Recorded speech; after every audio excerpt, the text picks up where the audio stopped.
So this is the second update video on my 92 Suzuki LT250R. I've owned it for approximately 100 days, and in this video I'm just going to give you a little summary of the things I've done to it, and also the cost that this thing has ran me so far.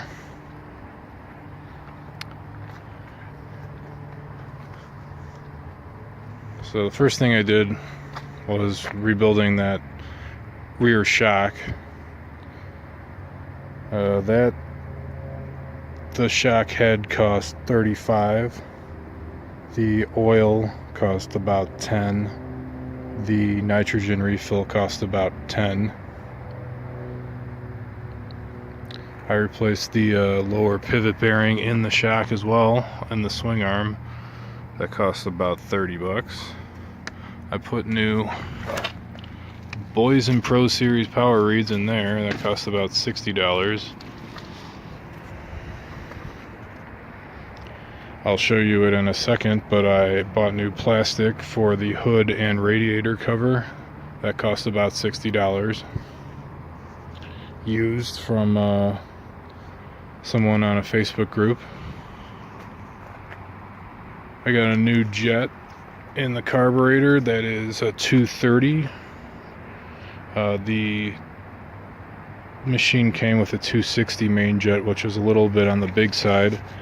I also put the clip in the needle to position number 2. It was on number 3. So I'm leaning it out with those 2 adjustments. I ordered a new spark plug, but it didn't show up yet. That was about $5.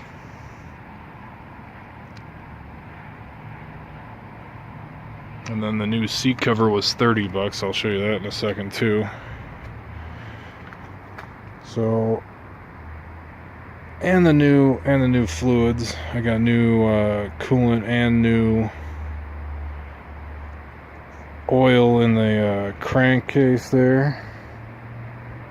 I'm also going to have to buy new tires, so that's probably going to run me a little bit of money. So I'm into this thing around $1,300 right now is the grand total where I'm at. This took many trips to Ace Hardware to get new hardware.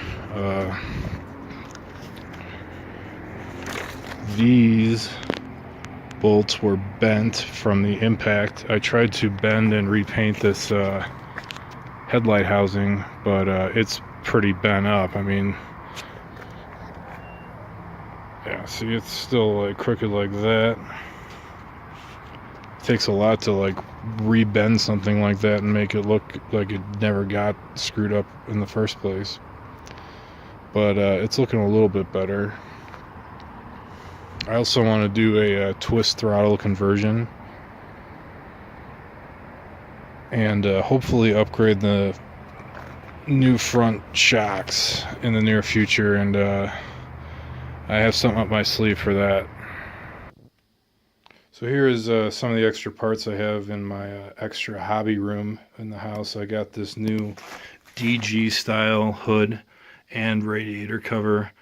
They came used, and they have been sprayed with spray paint by the previous owner. The seat cover is a little bit on the sloppy side. It was $30 on eBay, and it does not fit perfectly. I got what I paid for, I guess.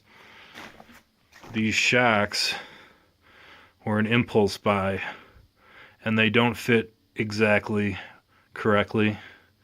They're from a Yamaha 450 ATV. I believe it's the FZY450, although I'm not completely certain. They are slightly too wide to fit in the mounts on the four-wheeler, so I might have to modify them if I'm able to use them at all. I'm not really sure. So these are the extra parts I got, and I should be able to do another update here in about a month, and hopefully it'll all be back together. That's it.